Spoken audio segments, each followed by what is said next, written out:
Hey everyone, and thanks for tuning in for yet another Tesla Nation event.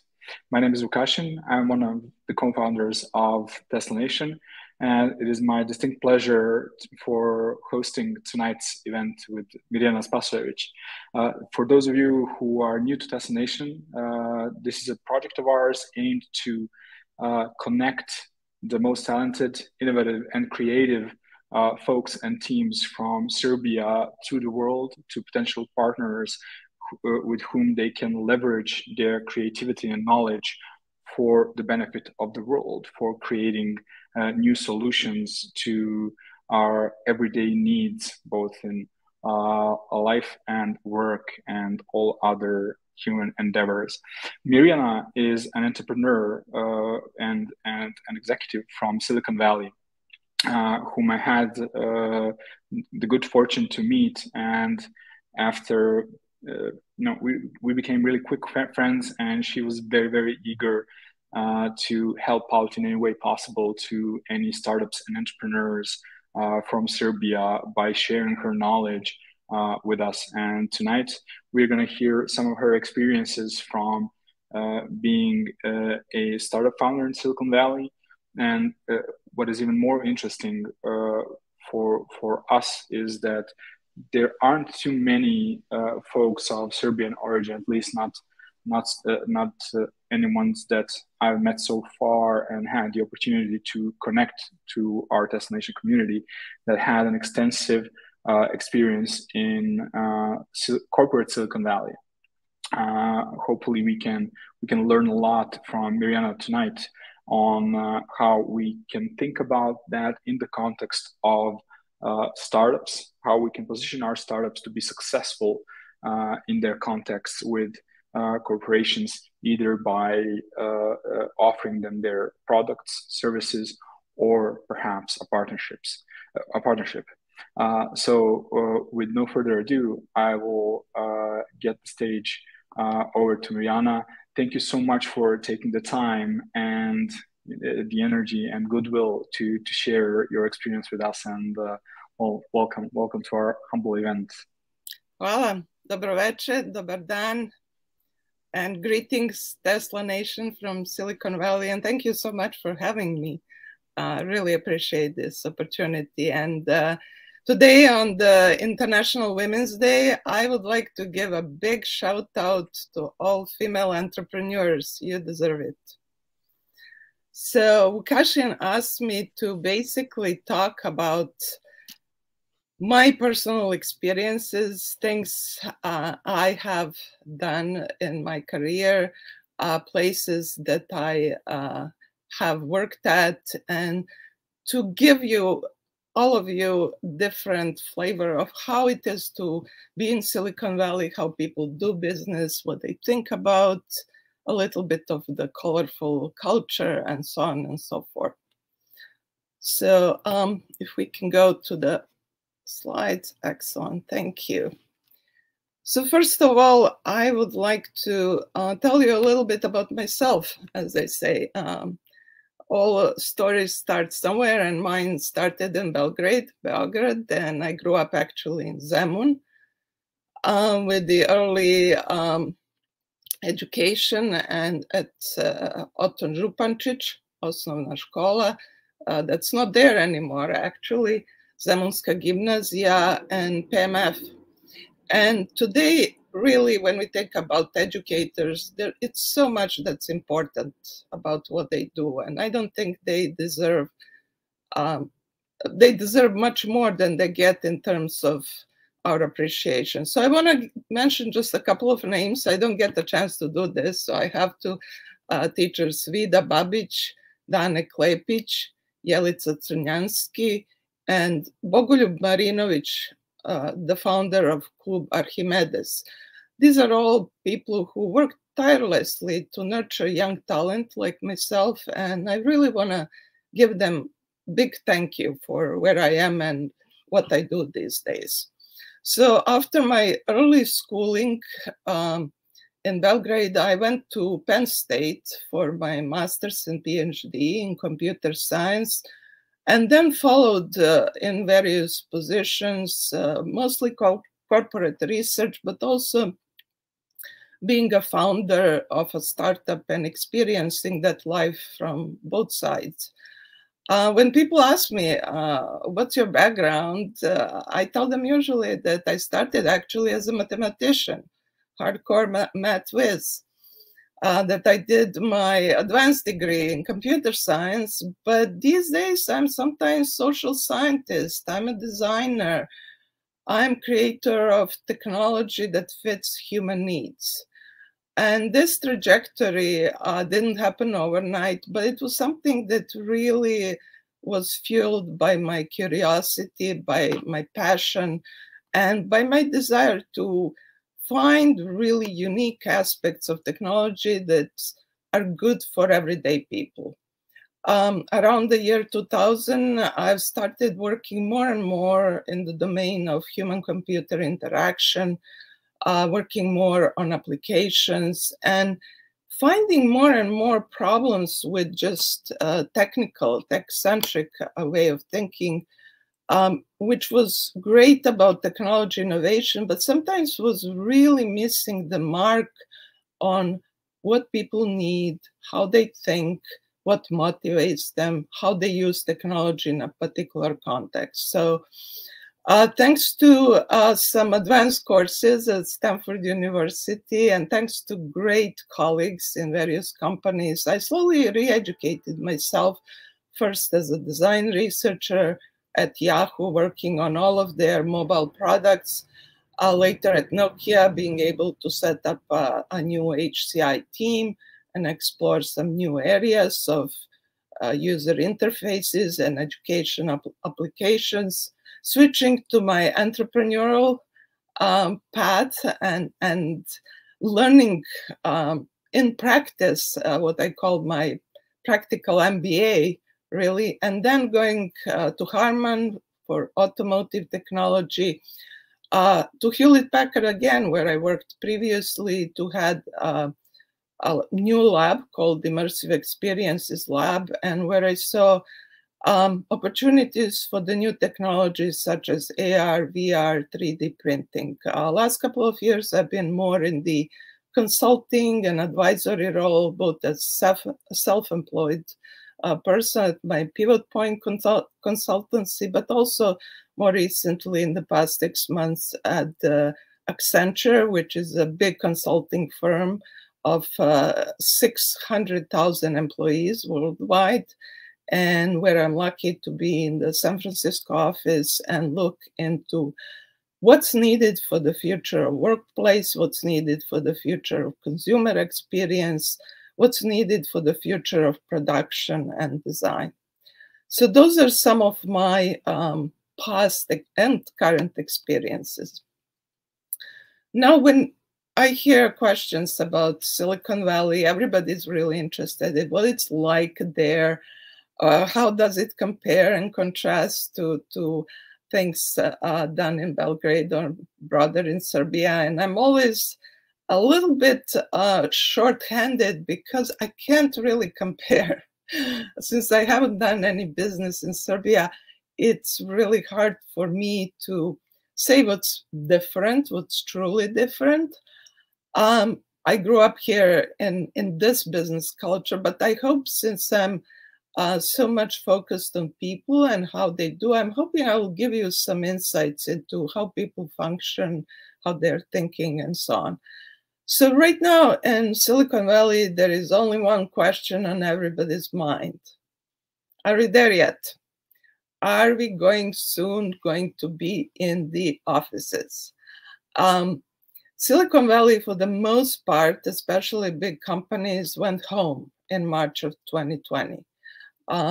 just overnight, all of the big parks, technology parks, big corporations, buildings just became empty. Totally shocking, pandemic style. And people over the next couple of months slowly adjusted to working from home. Pretty much everybody in my personal network of people that I know, and especially at companies where I worked or where I work right now, everybody's working from home, mostly, pretty much exclusively, I would say, with maybe here and there some occasional visits to the office. Everybody is expecting to return somehow, and we are hearing now just about every day how this company or that company announced to return to the office. Some people are also expecting to stay working from home or wherever it makes sense for them forever, which is huge, huge change on how people will function, how things will happen, how teams will form, how products will be designed, and everything else. This hybrid way of working is really with us to stay. Most people in the office, some of the time, but many more from home. So during this time, what was interesting is that many new products and services, which I'm sure many of you experience, really became essential. Zoom or different versions of video conferencing with cameras on or off as the business culture dictates. Different types of document sharing and ability to simultaneously talk to people, show them, edit things on the fly. And then, of course, brainstorming platforms. In my current job, we use a lot Miro and Mural as ways to visualize things, to quickly throw something, to organize our thoughts. All of these platforms were not nearly as well known or popular a couple of years ago. And of course, we shouldn't forget email. It remains the backbone of any business communication. However, Slack and Teams have certainly been adopted in much, much more with this instant way of communicating to your teammates, to others, to give announcements and so on. So the situation, the best I can describe, is fluid, and just about every company and every team is trying to work through what works for us, what's the most productive, how do we all function in this new hybrid way of working post-pandemic. Everybody has questions about office spaces. What are they going to look like? We've heard stories that some offices have been reconfigured for different ways of seating people, that desks may be shared where they were dedicated to individuals in the past. Everybody has questions as to, well, when are office hours really? Is it 9 to 5? Is it 7 to 7? Or just about the work spilling into all of private life as we have experienced in the last couple of years? As I said, there is going to be work from home for sure. There's going to be some business travel, but it doesn't feel like it's going to be at the level as it used to be. And that's going to be a huge, huge change for travel industry, obviously, and for ways people will make decisions when to travel, why to travel, and so on. Conferences and events, obviously, this particular event that I'm speaking at would not be happening a few years ago. It would be too hard to have reliable platforms when I can broadcast from my home and reach all of you out there. So that's big difference in how things will develop. So I believe that this is a huge opportunity for startups, especially remote startups, to reach Silicon Valley. Although I have to caution, the time zone difference is something that's really hard to overcome. This past summer, I spent time in Belgrade, and I still remember the meetings that I had to take at 11 p.m. in the evening and do presentations, which is sometimes okay for people who prefer nighttime work. For me, it was hard on the body to actually remain alert and just do the best possible job I can.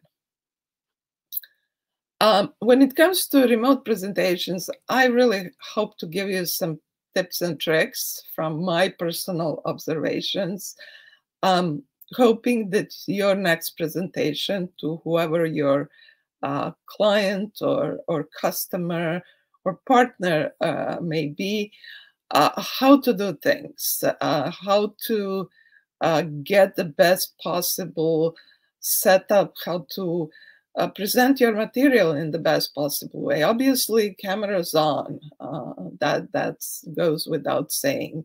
That's the only way to provide some sense of togetherness and reach out to others.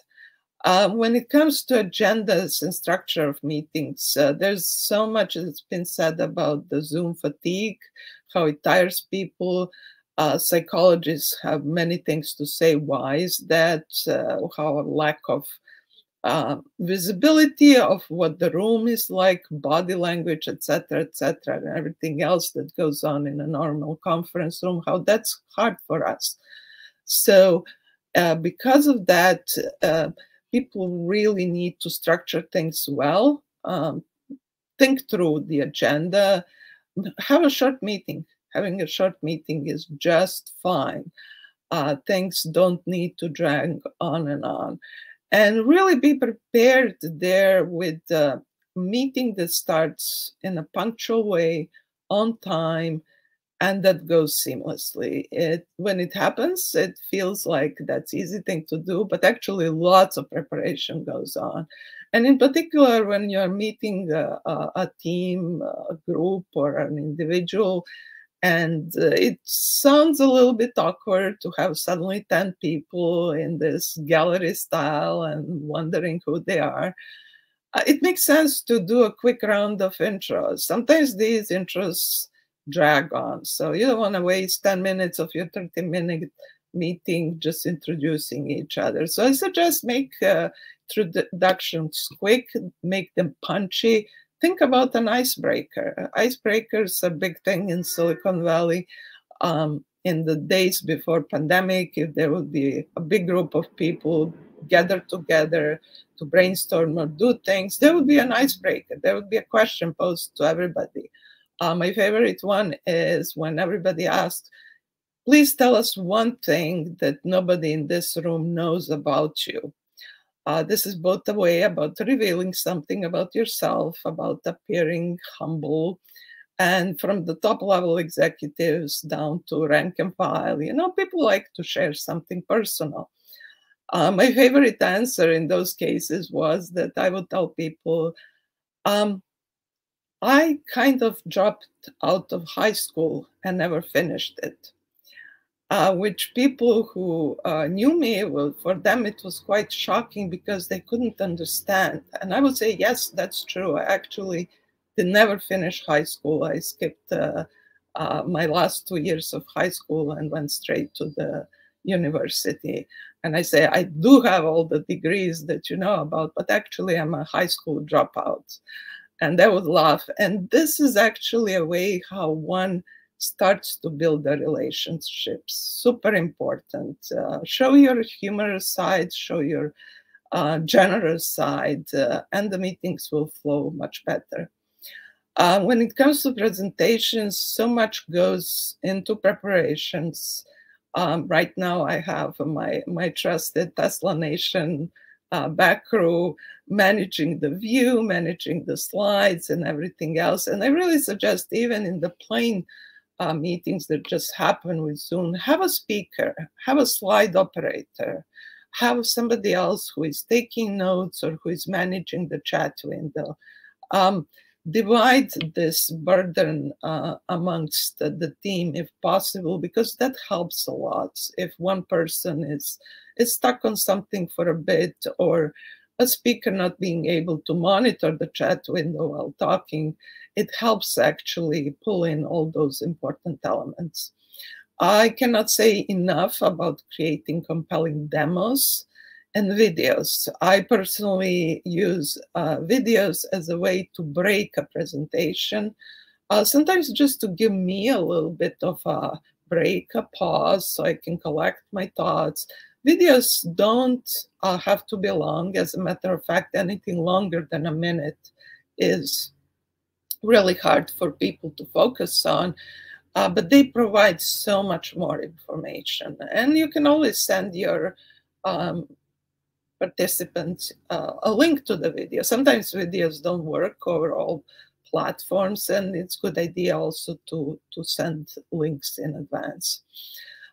So with that in mind, it's also good to know that demos are tricky to pull off over various platforms. And I've seen, unfortunately, in some cases where people just show me their code working Windows and think that would impress me. Actually, it is impressive that something new that hasn't been tried before works, but that comes across as a little bit too messy in these distance discussions and presentations. So think about your demo, think about what you want to convey, think about what are important things, and have only crucial bits and pieces presented. There is always an opportunity to do more later.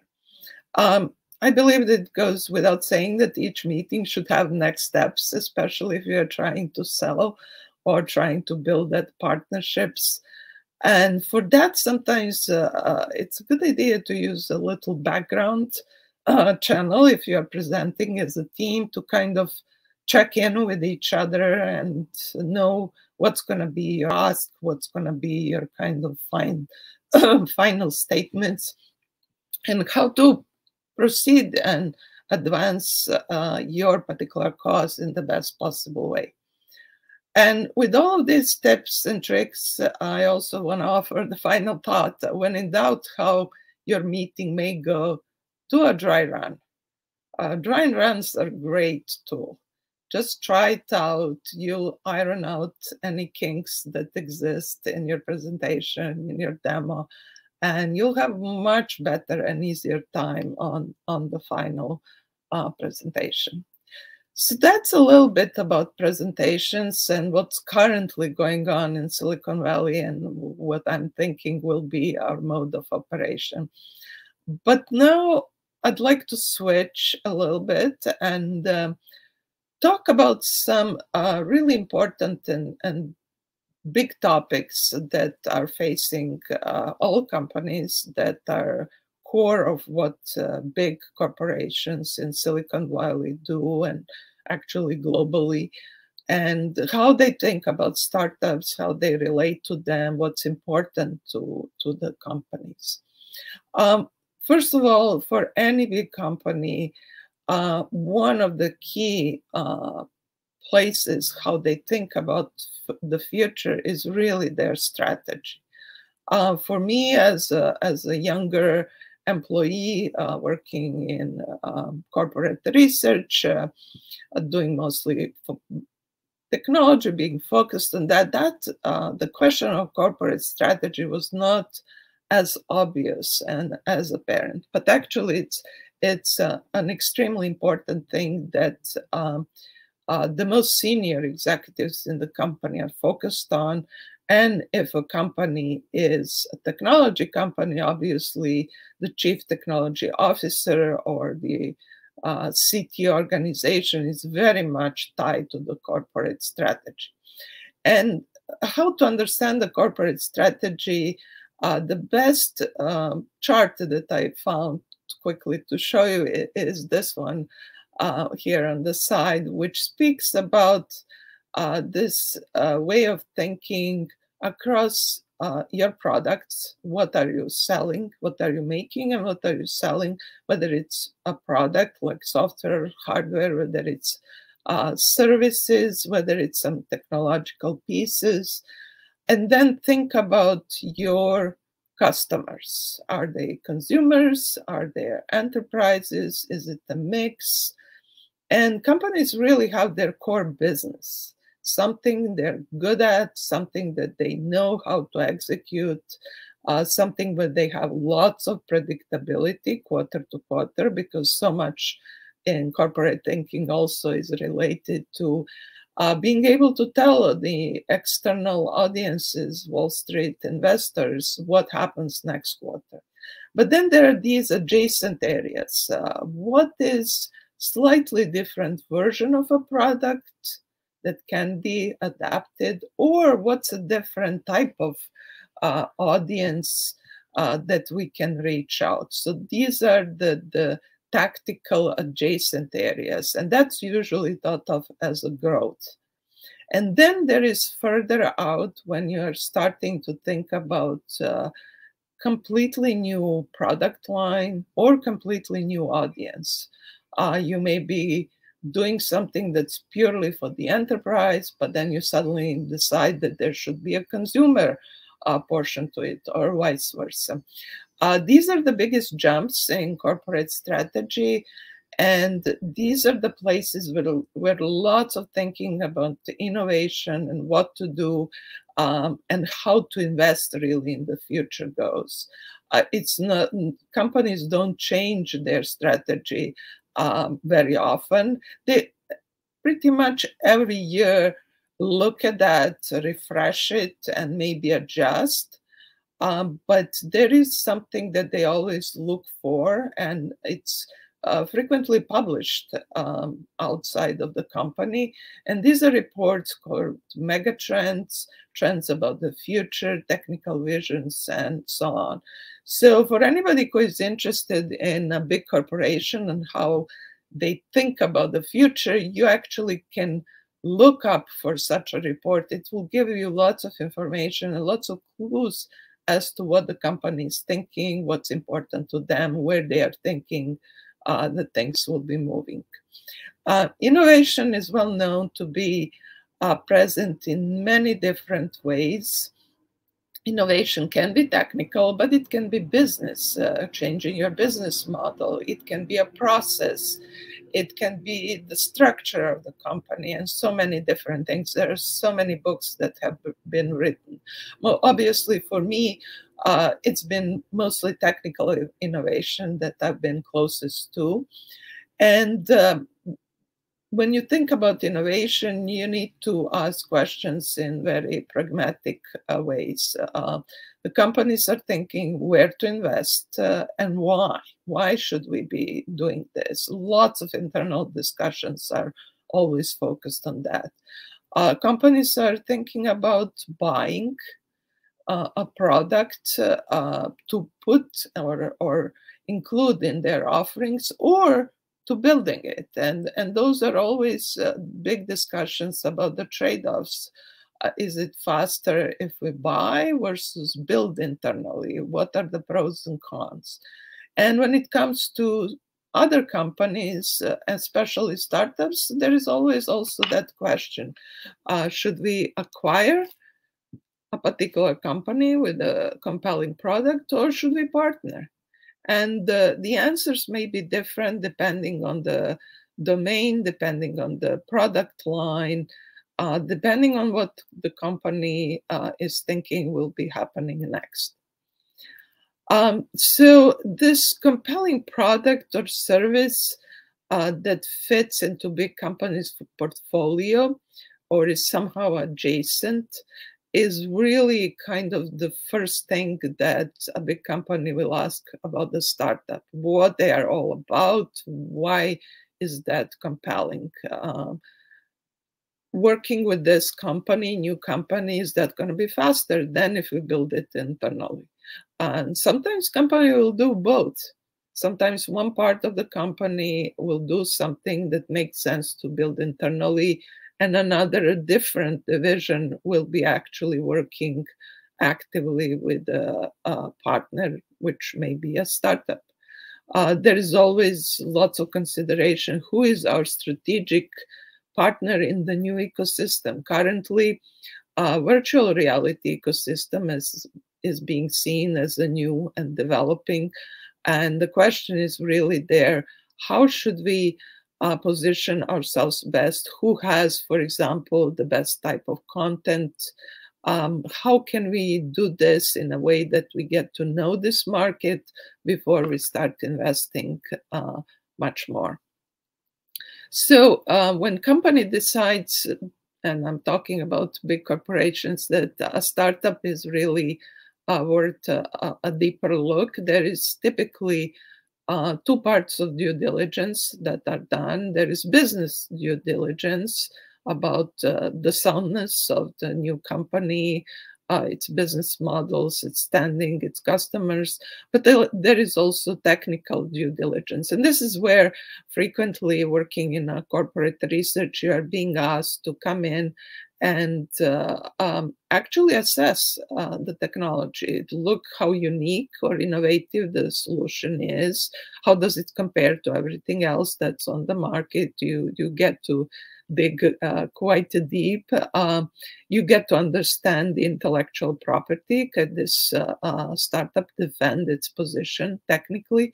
And then you get to talk to the technical team, understand their technical expertise, understand their technical vision, and so on. So this dance is sometimes a little bit tricky, especially if you're a startup. You may be meeting somebody from a big company and you literally have no idea if you are going to be a partner or a competitor to this person, because they may actually be heading a team that's very with very similar aspirations to yours. So keep that in mind. Start out with approaching everybody as potential partners, but be on the outlook that perhaps in some cases you actually may be in competition. Finally, when it comes to big companies, the question is always, well, how do we get onto their radar? How do we get to talk to somebody? And it's not an easy answer, because there's so many ways you can get to the radar and get to talk to the right people. And the reason why this is not straightforward is that many parts of a big organization are actually thinking about the startup spaces. It may be the city organization as a kind of a central place where people are scanning for the technology. It can be senior leaders in each of the R&D organizations, senior architects. It can be innovation officers. There is that title, something to be noticed. It can be part of M&A, mergers and acquisitions, corporate teams. All of these are part of new ventures team that may decide that the startup is worth investing. Where to find them? Well, in all of the places, the usual places: conferences, events, demonstrations, webinars, etc. LinkedIn has emerged in the past several years as a great place to build visibility, to build brands. So don't be shy to post frequently and get attraction from everybody. And when it comes to convincing others to try and work with you, one idea that actually can get you over the hump of trust and everything else is to offer free pilots, if you can, if it's not too hard for you. Offer a pilot, offer something that's very simple next step to take. Get teams, because frequently it's technical teams working from both the startup and the big company. Get the teams working together on something that's very easy to reach in short period of time, and get to know each other. Pilots are how deeper relationships get built and how they proceed further. And finally, as a way of giving entrepreneurs some other ideas about the story, what happened actually for me in my personal life, and I have to move things here not to be in the sun. what happened with my particular idea and how it went from one idea to a different opportunity and finally to a good business is a story worth sharing. About 12 years ago, 14 years ago, a project was conceived in Nokia Research, and it was around looking at how young children can reach their grandparents and distant relatives. This was for sure something that was close to my mind, having young children and obviously having relatives in distant country, and something that resonated with many of my colleagues. We looked at the educational applications into book reading as a nice, easy activity to get kids to really bond over something that grandparents can also easily embrace. We worked on a new platform. It was then new, called Skype. It was barely starting, hard to set up in many really low-powered PCs.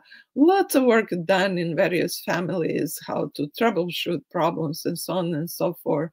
But through really strong passion and hard work, and with great partners in educational content that was just fabulous, using Elmo from Sesame Street and other characters, we built a series of prototypes and actually came out with products that were running on Nokia's phones on the Windows Media platform.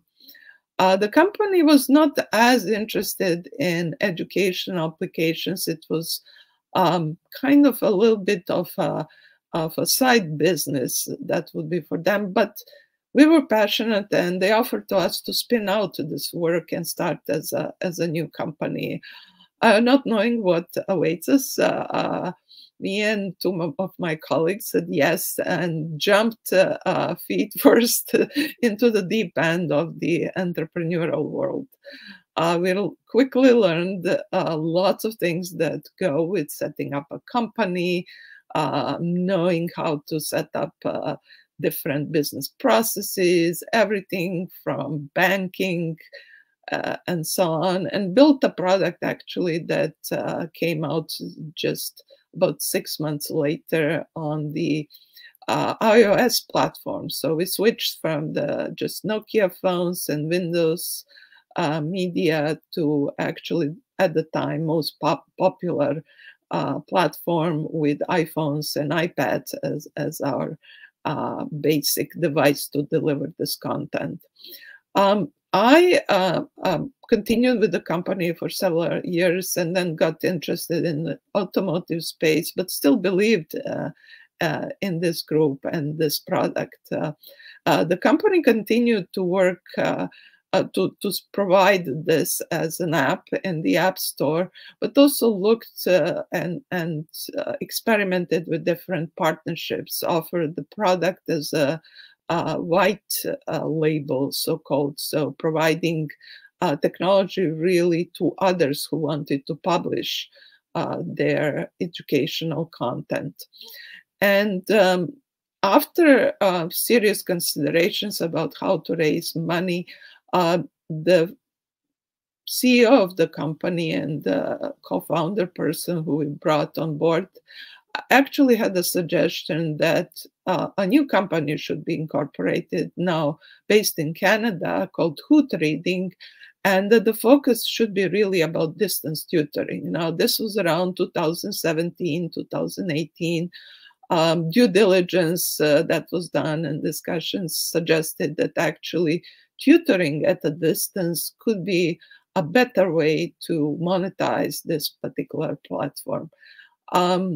The story of what happened further is that the company slowly grew and acquired quite a significant portion of teachers and visibility, and started to sell this as a service to educational clubs. So Girls and Boys Clubs of America, for example, one of the clients that was offering this as a free service to kids who would come to their events. So there would always be a teacher who would provide help with the reading and a little bit of special activities, but for the most part, it would be free for the child.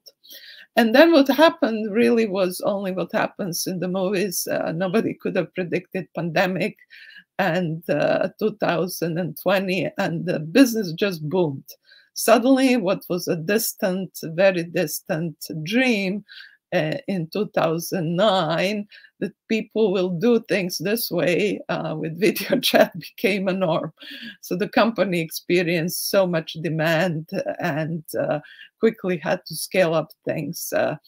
I was occasionally getting updates and cheering them on and trying to think about other ways how they can expand the business.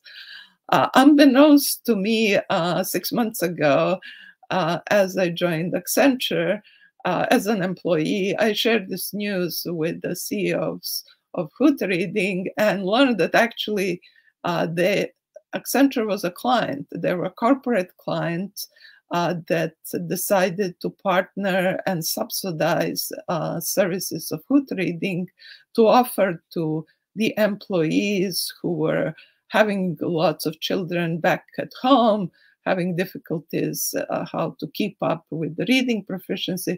Accenture was offering this as a special service, as a special benefit to the employees. So to my heart, this couldn't have been a better story, and kind of circle all the way around to know that a great idea stayed on, was cheered on by various folks, had to go through its transformation like many other ideas go, thinking about different business models, but actually survives to this very day as something that brings real value to customers and especially to families with young children. So as a final thoughts that I can offer to you from my experience and about things that I have learned along the way is something I've heard in one great presentation when presenter talking about different products said, you need to think about being a painkiller, not a vitamin. And what that really means is that you really need to hit straight to the value proposition. Nice to have, and there are plenty of products and services that are nice to have, are really hard to scale up. It's always nice to have, but when it comes to something that's essential, you really, if you can be a painkiller, really address the pain of your customer, it goes a long way. And the other thought is what I always give as my mantra is that it's all about people. Even though I'm a technologist, I keep saying it's all about people. People are the ones that are going to use your products. And people are those who will be your customers, your partners, your investors. So this is a people business as much as we think that it's a technology. So I cheer you all on as you go forward. And I challenge you to think about your innovations, your technical innovations, how it will improve the humankind and improve the life on this planet. These days, much is being said about global warming and its effects, and Silicon Valley is feeling it. The wildfires that we experienced in California in the last couple of years have really, really made this very apparent to everybody that we all need to be in this together. So thank you all for listening to my story, and I would be very happy to take some questions. Well, thank you so much for sharing the story. I mean, this last one was really amazing. I mean, going from a startup that came out from a corporation that ended up, being a, providing significant services to one of the biggest corporations that I at least know of, and that you had your hand in all of those. So that really, puts the light on how, well, I would say a good person to talk to regarding this topic you have having in light the relevant experience. So one thing I wanted to start off is, which kind of startup shouldn't go for a partnership with a corporation. And what I mean by that is corporations tend to be quite complex in terms of their internal organization. They tend to be quite slow.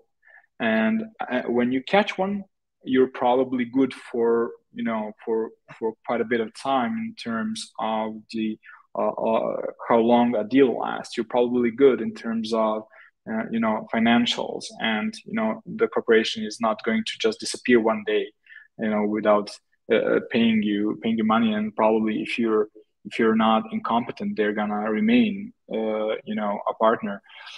However, you have to survive through all these kinds of rings of fire that you need to jump through in order to get there. So do you have any thoughts and recommendations for folks who are listening to this conversation, and who'll be listening to it in the years to come, when and why you should skip engaging a corporation? It's such a different question for each startup. It has to do with their vision. Lots is being said about that vision, about putting some targets out there, about doing it in a lean startup way, but then being fast on your feet, pivot if things are not quite working out.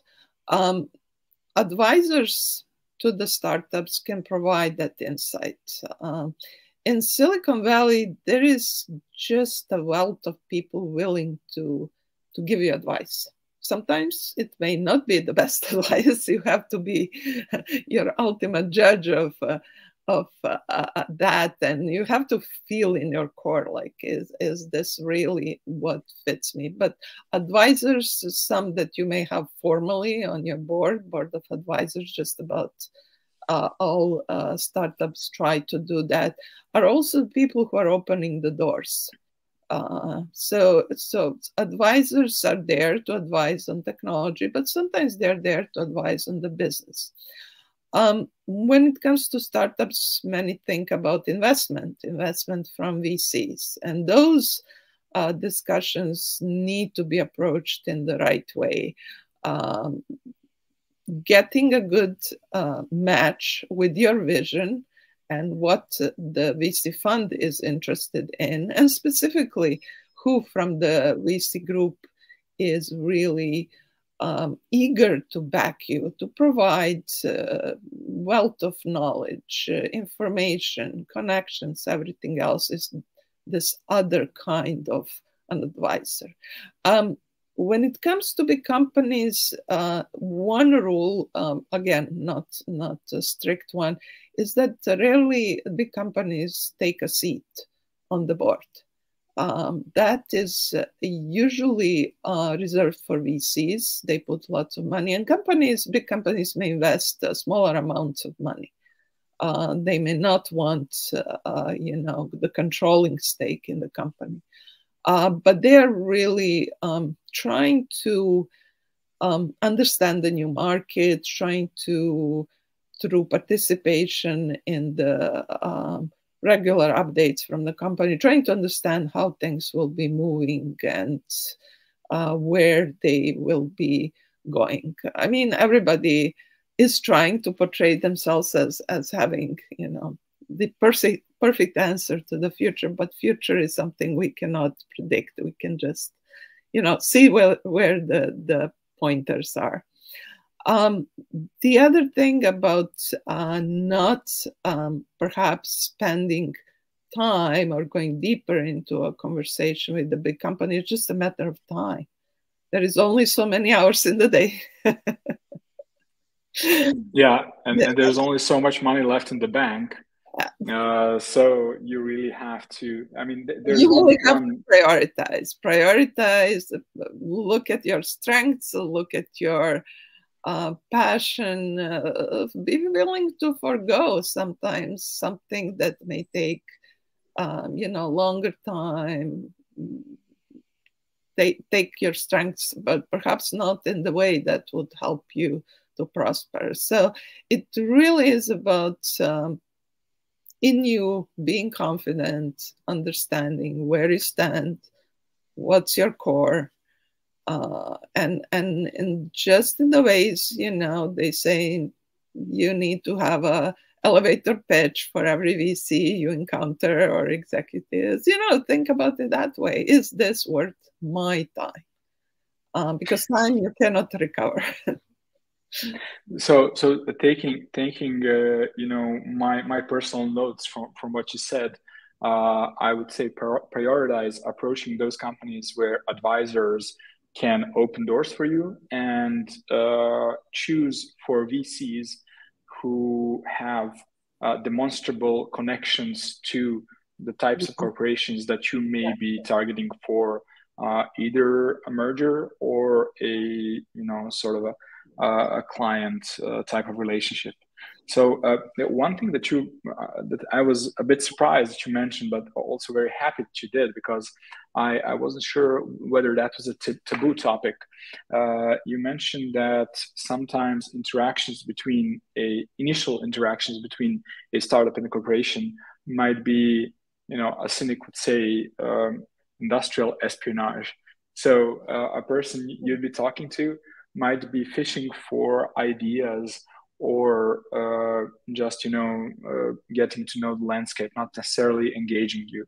And actually, this is something that I read about from a memoir of a no less than a Facebook executive who took a lot of meetings with marketing startups, ad tech startups, only to, you know, consciously try and leverage what they learned on those meetings, and that is all fair, you know, in business, and that's all well, you know. But do you have any tactical tips on how to position yourself in such a situation so that you don't give away more than would be prudent? Just to clarify here, I wasn't thinking about intentional, you know, kind of, okay, we're going to talk to all these companies and, you know, then we're going to go, and it just happens. It just happens. It's very frequent, especially in research labs, that there is a multi-year project going on a topic. And instead of pushing it further and productizing that particular, whether it's a hardware device or a code base or whatever, the company realizes that a startup has gone much further.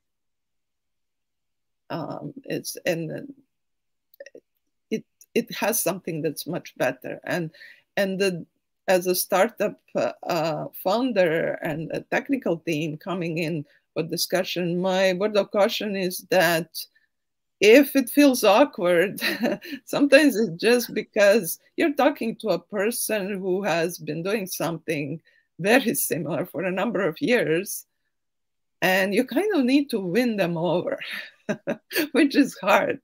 You're simultaneously trying to get them excited about what you're offering, but you're actually killing their project that's been going on.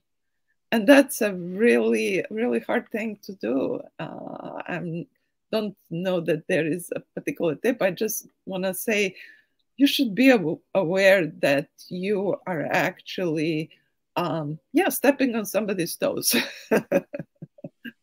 So the way that I would, so being an entrepreneur and an executive myself, and, you know, remembering my days of a starry-eyed, innovator, if I may call myself that, going to meetings, perhaps some inexperience and naivete might lead you to a conclusion that everybody has your and everyone's best interest in mind, but, you know, doing your homework and research in advance of the meeting and during the meeting to make sure what the motivations and the circumstances are, because as you correctly clarified,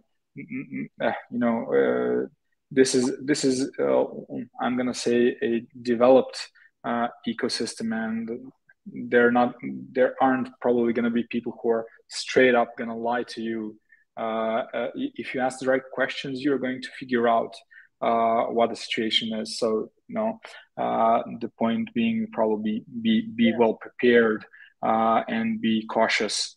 Common sense applies. Common sense, and just you won't get to that position unless there is a strong backer and somebody who is your champion, somebody who is senior enough, needs to bring you in into that level of discussion. And but then if people start asking hard questions, it comes for two reasons. One, they're really trying to drill in and understand if what's so unique, and like if a company embraces how it fits, but also they may want to see how you show weaknesses and to provide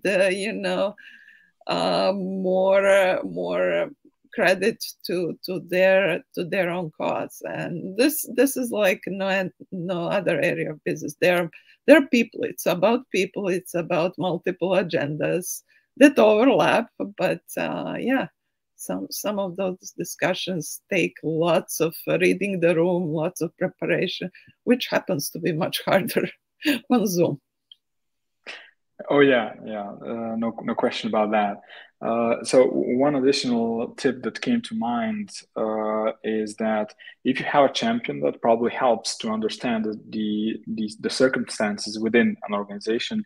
But if a corporation reaches out to you, perhaps be extra careful. I think I know a couple of startups who lost a lot of time, by accommodating folks from corporations who weren't necessarily worthy of their time. You mentioned that there are three segments of a corporation's business strategy. I may have misunderstood this, and you may have already answered my question, but I just thought that it'd be useful to reiterate that for the audience. So there is core business, there is tactical growth, and there is strategic growth. Is there any particular phase, if I may call it that, out of these three, that startups are more likely to get a positive outcome if they were to focus on that particular right. on a particular area? Yes, it's definitely in this more strategic, more core growth, future areas. That's where really the company is thinking hard. We're in this business today, and nothing is static. Things change, and what is a great core business today may not be in 5 years or 10 years for all kinds of reasons. So companies always thinking about that future. Well, what's the little thing that we can start today that doesn't have the same performance metrics, doesn't have the same revenue, etc., but maybe our big bet for the future. And companies make lots of these smaller bets. They're literally like, okay, we are betting on this, and then they're pruning them. That's how they manage the portfolio of things. They give it a run for whatever the period are, maybe a year, maybe even 5 years, and then say, no, we are not seeing the scale, we are not seeing the big payoff. We will exit that particular piece. And with this growth, it's important to know that this is where there is the most opening for the startup, because everything is unknown. So if you hit the right match, you're in. providing really critical piece of the puzzle. But at the same time, it's uncertainty. So, yeah. So what you just described makes perfect sense. So, on the one hand, you have your core business, and in the immortal words of Andy Grove, only the paranoid survive. So I'm gonna guess that executives in the C-suite must be thinking about the years and decades ahead, and that's where the biggest opportunities for startups might be. So you also mentioned that there often are sort of public clues about what is the future charted path for a corporation, which are materials that entrepreneurs can peruse so that they can classify which companies they might want to try and approach, and which kind of pitch. So were you referring to something like SEC filings or PR releases? Where can you direct us when it comes to this particular resource? Yeah, so there's lots that happens as part of the quarterly results, and the calls with analysts. The company CEO usually gives some indication about how things are executed. As I said, the strategy, the companies sometimes publish them.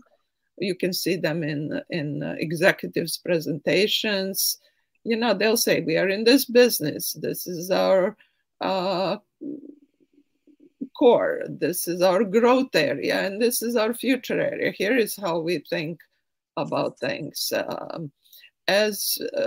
Lots of things that have to do with how a company presents itself out there are geared towards this picture. And what I mentioned, mega trends, that's one type of a report that refreshed every year with a different theme, mentioning different new technologies, etc., etc. Again, they're not an answer for everybody and everything. It's just a good way to understand this kind of decade thinking. As an entrepreneur, you're thinking about a very short future where you need to, take your product to the next level or a service. But big companies think literally in decades and try to anticipate things as much as possible. Yeah. So I'm just going to guess that we can all just go out and pitch corporations with blockchain metaverse solutions. I'm just kidding. Please, folks, don't do that. That I just couldn't control myself and not do that joke.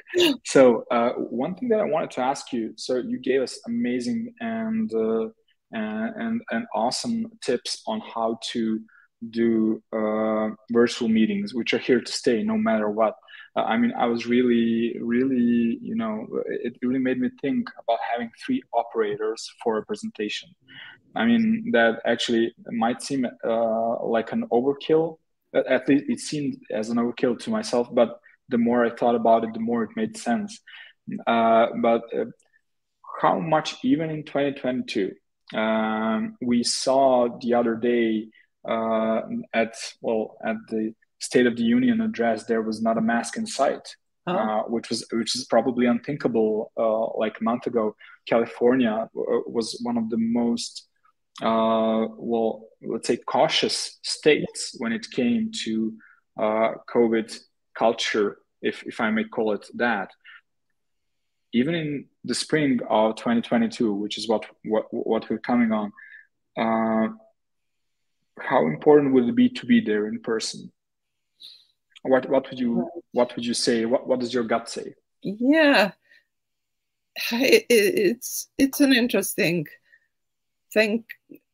You don't hear people itching really to do business by traveling. That has certainly been dampened considerably. some people are just becoming restless and saying, well, first opportunity I go. Some are saying, okay, I'll do this cautiously where I really feel that my in-person presence will close the deal. I'm not in a sales organization to tell you exactly how many deals were lost because of the distance. The business somehow continued no matter what. Well,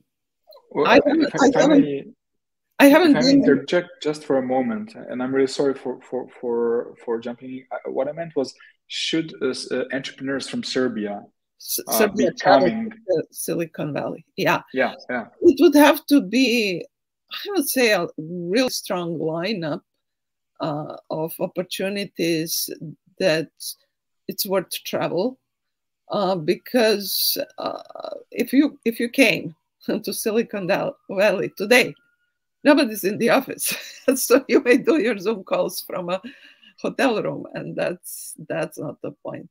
This difference in time zones really is important. I may be feeling it more than other people. Now, what's going to be the situation in 3 months or 6 months? It's hard to predict, because literally in the last week, several big companies have announced we are now requiring people to be on campus at least 3 days a week. And so does that mean that everybody? Does it mean those people specifically that you are interested in meeting? That's kind of, you have to gauge how that will be. Do business meetings happen in various coffee shops around Palo Alto? Yes, they never stopped. Super, yeah. They happened less, but thankfully to good weather, being outdoors, they were happening. So yeah.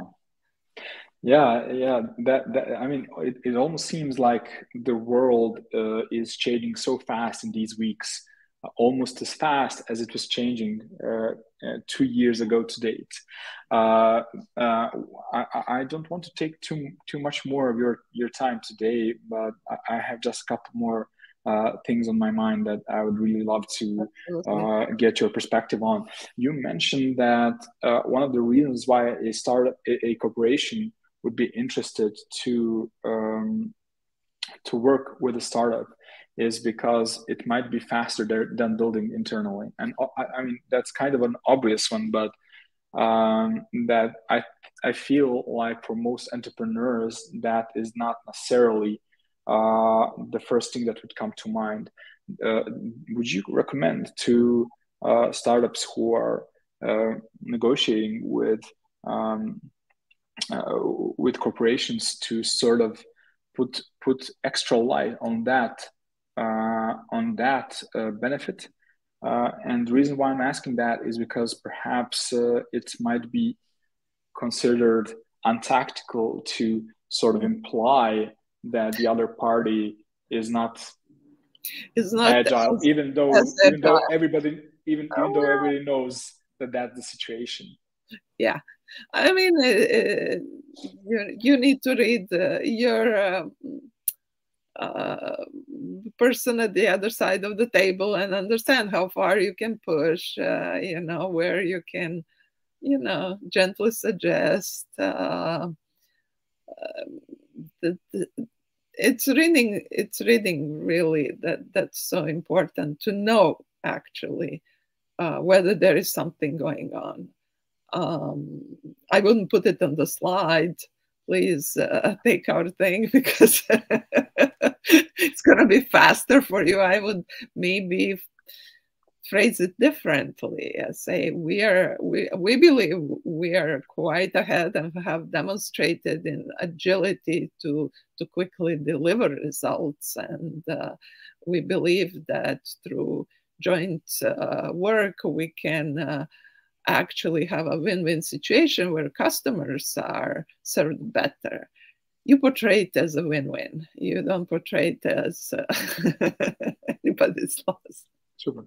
Yeah, we had a lot of these sessions that take extra care about where we try to educate ourselves and our audience on the differences between American and Serbian business culture, and the fact that folks from this geography might be, I'm going to say, perhaps prone to be more direct than perhaps necessarily would be in their best interest.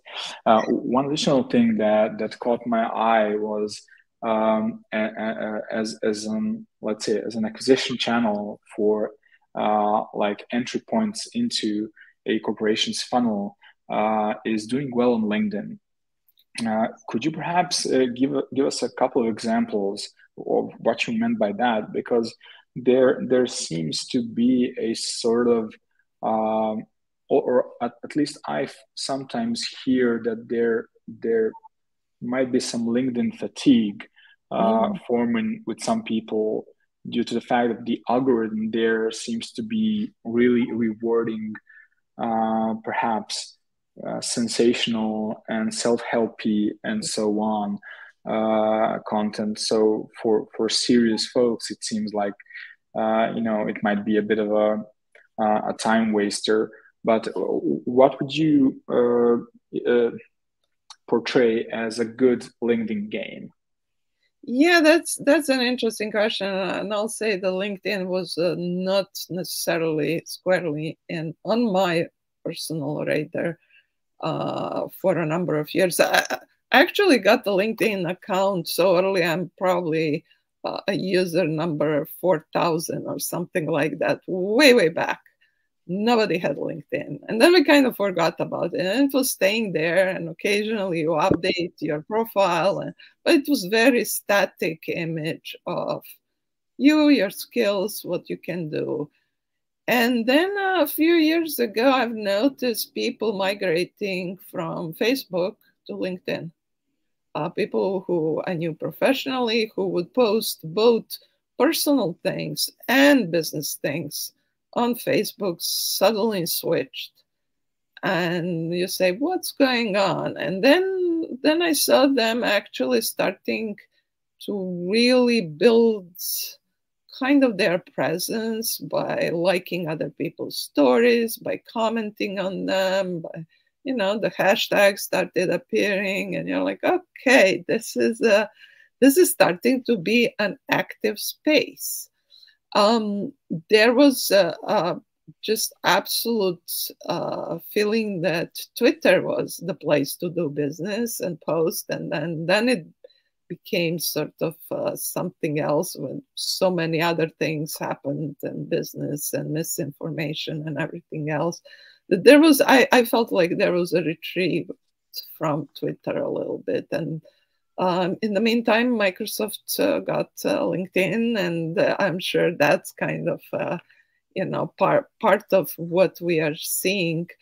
I'm seeing people who may have not thought of blogging or having their personal place where they share their thoughts, like serious technologists, scientists, now starting to have presence, to have a regular beat of this is where I'm going to post. Now, who are people in their network? That's really interesting. And how does that amplify things? Some of the startups do post very consciously. They make announcements of things. They link content from their partners. And moreover, they ensure when something is posted, it gets noticed. Because in our constant 24-hour cycle of new content and news, if you're not liked within 24 hours, sorry. It feels a little bit, I was posting on a local sales site recently to sell a little microwave. Well, it dropped to the bottom of the pile within 24 hours, no takers. And that's also how it's happening. Is there going to be fatigue? Yes, probably everything gets to a fatigue point, but I see now really LinkedIn as a strong place where you can't ignore it. Like, you really need to be there. Super. And well, having in mind that we're still waiting for the world to have a good conversation with itself and decide whether the physical world is back on. Talking about that, how you position yourself and how you experiment and iterate on LinkedIn to see how you can get the best results, it seems like a very fitting point to wrap our today's session. And I would just like to thank you so much for sharing your story with us and sharing your inputs. Some of the things that I heard have really started, like turning cogs in my mind. I'm pretty sure that the same goes for both tonight's viewers and folks that will be reaching out to us in the future for any additional tips. But for now, I would just really like to thank you so much and hope to be in an opportunity to talk to you again on how we can help local entrepreneurs and innovators to create value for the world. Let's put it like that. Value for the world. Thank you so much. I enjoyed it very much. Super. All of the folks who have been tuning in tonight and who will be going through this conversation in the future, stay tuned to this channel, and we'll be having many more additional insightful and valuable conversations like this one in the coming weeks and months. So that's all for now. Have a good one, everyone. Cheers.